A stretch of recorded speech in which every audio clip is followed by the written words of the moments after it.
ही लड़ रहे हैं। लेकिन मेरा बस आपसे ये सवाल है कि वोट डालने से पहले ये सोचिए कि क्या वो सरकार बना सकते हैं। अगर वो सरकार के नजदीक पहुंचते हैं तो आप बेशक वोट उन्हें दे दीजिए, लेकिन वो नहीं पहुंचेंगे। उन्हें अगर वोट दिए जाएंगे, बटेंगे अगर हमारे वोट, तो सरकार फिर से भाजपा की बनेगी।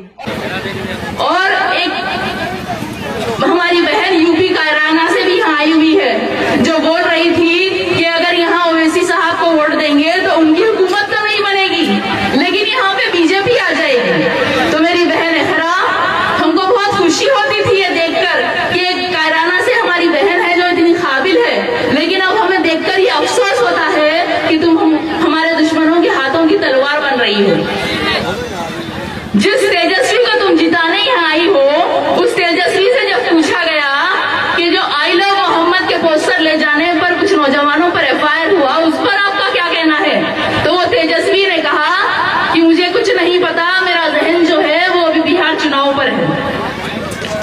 और बहन एहरा, तुम एक मुस्लिम खवातीन हो, तुमको इस चीज का एहसास होगा कि हमारा हिजाब हमारे लिए कितना अजीज है। हमारी शान शौकत, हमारी इज्जत और हमारी हिफाजत करने वाला हमारा ये हिजाब है। और जब इस हिजाब के बारे में तुम्हारे लीडर अखिलेश यादव से यूपी चुनाव से पहले पूछा गया कि हिजाब बैन पर आपका क्या कहना है, तो तुम्हारे लीडर ने कहा कि मुझे कुछ सुनाई नहीं दे रहा। और जब मेरे खालिद असदुद्दीन ओवैसी साहब से पूछा गया हिजाब बैन के बारे में, तो उन्होंने कहा कि हिजाब पहनना मुस्लिम लड़कियों का हक है और एक दिन इस मुल्क की प्राइम मिनिस्टर एक हिजाब पहनने वाली लड़की बनेगी इंशाअल्लाह।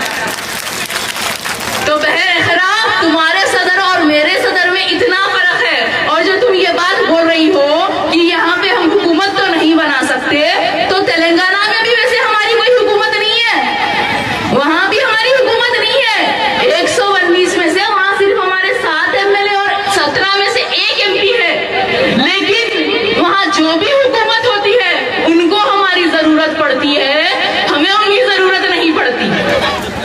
वो हमारे इतिहाद की ताकत से मजबूर हो जाते हैं। वहां जहाँ कोई भी हुकूमत आती है वो हमारे इशारों पे नाचती है, हम उनके इशारों पे नहीं नाचते। तो हम यहाँ सीमांचल बिहार में भी हुकूमत बनाने नहीं आए हैं, हम सिर्फ इतना चाहते हैं कि सीमांचल के लोग किंग मेकर बने। हम नहीं चाहते यहाँ पे एनडीए की सरकार बने।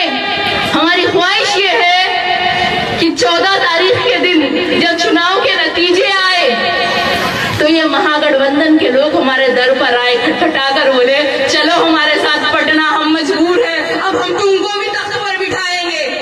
और अगर इंशाअल्लाह हम ये करने में कामयाब हो गए तो पूरे हिंदुस्तान के रियासतों को एक पैगाम जाएगा कि अगर मुसलमान मुत्तहिद हो जाए तो हम हमारी इत्तेहाद की ताकत से यहाँ की हुकूमतों को झुका सकते हैं।